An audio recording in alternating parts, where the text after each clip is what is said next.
Fala, meus amigos, sejam todos muito bem-vindos a mais um vídeo do canal Resenhas com Nobre.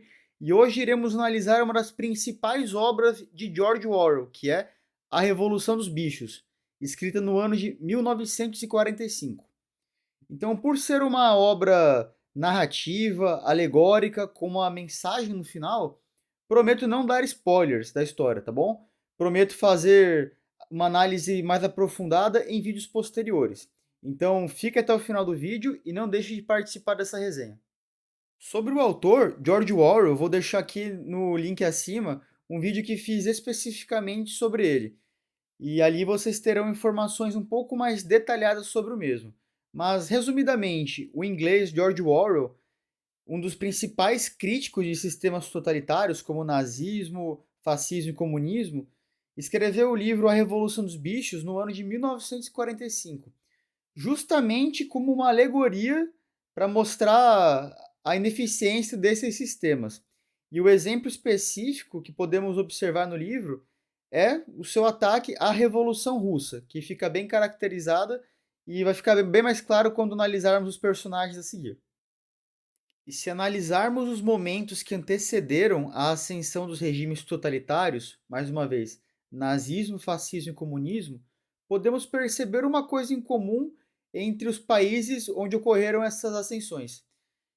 Todos estavam em uma situação econômico-social muito ruim, principalmente devido aos impactos da Primeira Guerra Mundial.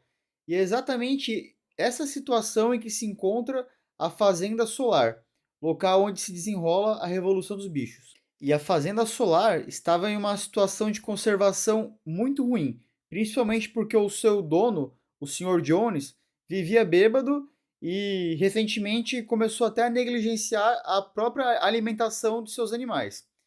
E podemos fazer uma analogia desse exemplo com a própria situação da Rússia no período pós-Primeira Guerra, porque ele também estava numa situação muito ruim, principalmente econômica.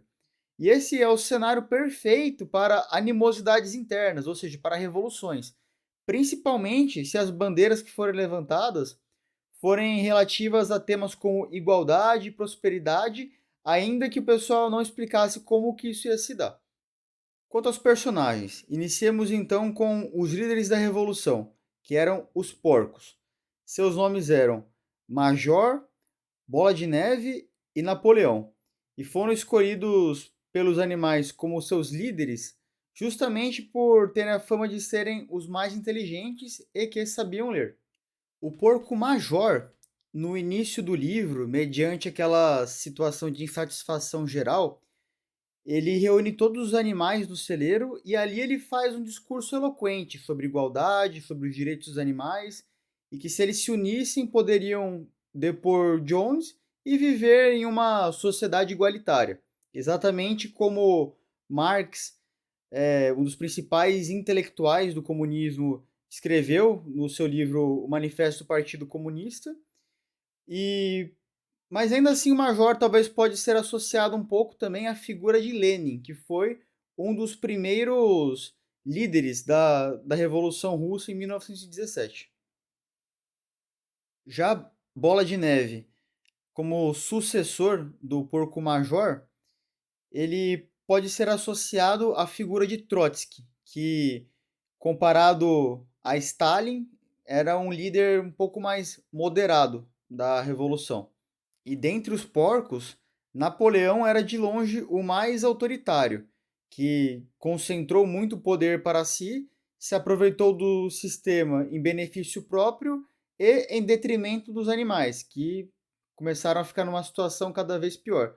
E podemos ver uma clara analogia de Napoleão com um dos principais ditadores que o mundo já teve, que foi Joseph Stalin, responsável inclusive por genocídios como o Holodomor. Quanto aos animais coadjuvantes, podemos iniciar com os cavalos de arado, Boxer e Clover, que representam a classe operária. Eles eram reconhecidos por sua incrível capacidade de trabalho e por terem a fama de nunca se cansarem. Já os cães, eles eram os protetores dos porcos, seus guarda-costas.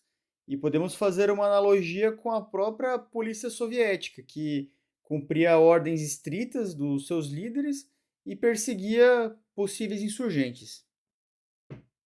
Já os outros animais, como as galinhas e as vacas, por exemplo, cuidavam de produzir gêneros para a fazenda, né? As galinhas os ovos e as vacas o leite. E podemos então fazer uma analogia com os comerciantes que viviam ali na União Soviética antes da Revolução, que posteriormente, assim como os animais, passaram a ser cada vez mais explorados para sustentar toda a classe governante. E agora vamos falar dos principais temas abordados no livro. Conforme prometido, vou tentar não dar spoilers, tá bom? E vou separar os três principais temas, tá? Eu não estou esgotando o livro, tem muitas outras coisas interessantes que ele fala também. Mas os três principais que eu acho que é interessante a gente comentar são, primeiro, ideologia, segundo, corrupção do poder e terceiro, alienação. Então, o primeiro tema, ideologia.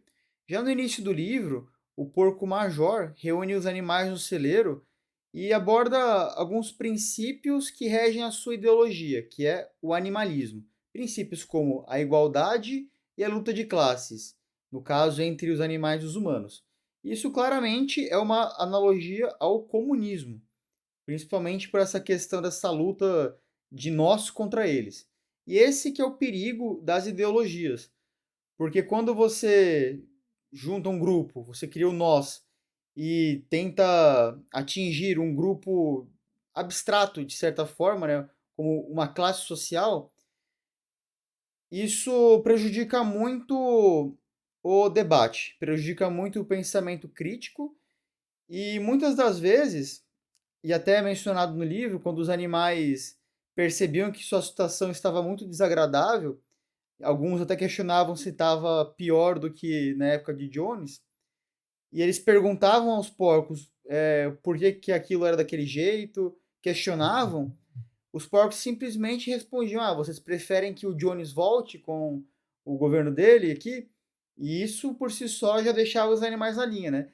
Só que eles pararam até de pensar, eles pararam de criticar aquilo, se aquilo era verdade ou não. Então isso foi uma das consequências, né? Porque eles estavam tão apegados à ideologia do animalismo como algo absoluto que não questionavam mais. Então isso foi uma das coisas que agravou sua situação. O segundo tema é a corrupção do poder. Então, logo após a Revolução, os porcos assumem a posição de liderança e essa é uma posição muito privilegiada. E eles foram colocados ali justamente por serem considerados os intelectuais do movimento. E mediante a isso, a gente pode fazer uma observação, né? Que um dos objetivos do movimento era acabar com a divisão de classes, né? No caso, entre os animais e os humanos. E um dos lemas era que todos os animais seriam iguais. Isso, inclusive, era um dos preceitos do animalismo. Todavia, se você tem uma elite ali que está acima dos demais indivíduos e que tem acesso a certos privilégios que os outros não têm, no caso, por exemplo, dos porcos que tinham acesso ao leite que sobrava, então aí que vem a parte engraçada, que é criada uma nova classe social. Então, retomando, o grupo que faz uma revolução para acabar com as classes sociais, acabar com essa distinção, esse, uma parte desse grupo assume o poder e literalmente cria uma nova classe social, entendeu? Então, isso para mim ilustra muito bem essa questão da corrupção do poder.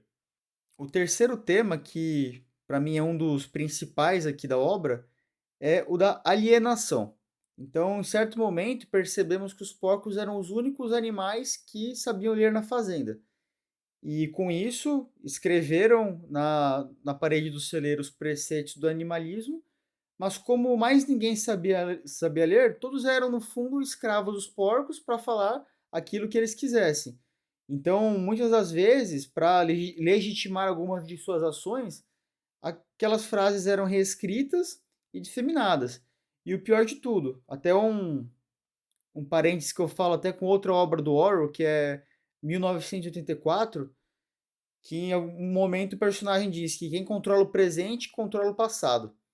E isso é bem verdade até na Revolução dos Bichos, porque em certo momento os porcos também, ao reescrever aquilo, falavam que aquilo sempre estava ali desde o começo. E quem que ia provar, sendo que ninguém sabia ler? Então, a alienação também é um tema muito importante, muito bem explorado pelo autor e ajudou os animais a, infelizmente, tomarem o destino que tomaram. Pessoal, agora eu vos convido para um exercício prático, que é o de refletir sobre aquilo que foi mencionado no vídeo. Então, primeiramente, sobre ideologia. Até onde essa eterna luta de nós contra eles vai nos levar? Até que ponto ficar levantando bandeiras e repetindo slogans curtos nos aproxima de um mundo melhor e com um nível de debate mais refinado? Para mim, ideologia não passa de uma ferramenta de domínio das massas. Principalmente porque, para mim, é um grupo que chega no, em certo nível de influência, arrebanha muitas pessoas com demagogia, com ideias bonitinhas, às vezes sem pé nem cabeça, e estipulam um inimigo em comum, entendeu? O inimigo X, o inimigo Y, enfim. E aí você já cria uma ideologia, justamente para manipular essas pessoas. E aí esses líderes, né, já entrando na parte da corrupção do poder, será que esses líderes estão realmente comprometidos com as suas causas? Ou eles simplesmente falam aquilo só porque é bonitinho e é o que as pessoas querem ouvir naquele momento? E falam aquilo só para ganhar votos e depois fazem simplesmente o contrário. Parecido com o que acontece no livro. Recomendo ler, hein? E o último ponto que eu mencionei antes sobre a alienação. O Brasil, ele é um dos países onde as pessoas leem muito pouco. Dificilmente encontramos pessoas com o hábito de ler, que realmente falam que gostam muito de ler. E isso é perigoso, porque o hábito da leitura, ele é uma ferramenta que ajuda a refinar o seu pensamento, que ajuda a afiar suas ideias, e dessa forma fica muito mais difícil de você ser manipulado, principalmente por políticos, né? Por líderes de movimentos ideológicos. E não só os políticos, mas também as mídias, os meios de comunicação, nossas instituições em geral, nossos influencers, pois quando entendemos que todos esses conjuntos são formados por pessoas, no fim das contas, e que cada pessoa almeja algo para si, tem um determinado interesse em específico, então a gente tem que avaliar muito bem o que eles estão querendo que a gente veja, querendo aquilo que a gente absorva, e temos que estressar os seus argumentos, né? Quando eu falo estressar, é de pegar aquilo que eles afirmam e ir testando, fazer uma dedução até ver se aquilo faz sentido ou não. Muitas das vezes não vai fazer o menor sentido. Então, temos que tomar muito cuidado para não ser vítimas de alienação das pessoas em geral, muitas vezes mascarada por instituições. Pessoal, antes de encerrar aqui o vídeo, gostaria de compartilhar algumas curiosidades sobre o livro com vocês. A primeira delas é que, durante a Guerra Fria, o livro foi proibido na União Soviética e super divulgado pela CIA. Por que será? A segunda é que, no ano de 1944, a residência de George Orwell na Inglaterra foi bombardeada pelos nazistas. Felizmente, ninguém da família estava no local naquele momento, e por sorte também, por muita sorte mesmo, ele conseguiu resgatar o seu manuscrito original de A Revolução dos Bichos que estava lá. Então, em meio a tantas perdas, podemos agradecer aí que da Revolução dos Bichos os nazistas não conseguiram destruir. E a terceira, uma das mais interessantes, é que algumas bandas de rock, como Pink Floyd, fizeram músicas inspiradas nas ideias do livro, como por exemplo o álbum Animals.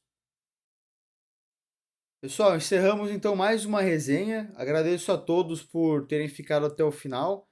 Recomendo de verdade que vocês leiam esse livro, Revolução dos Bichos.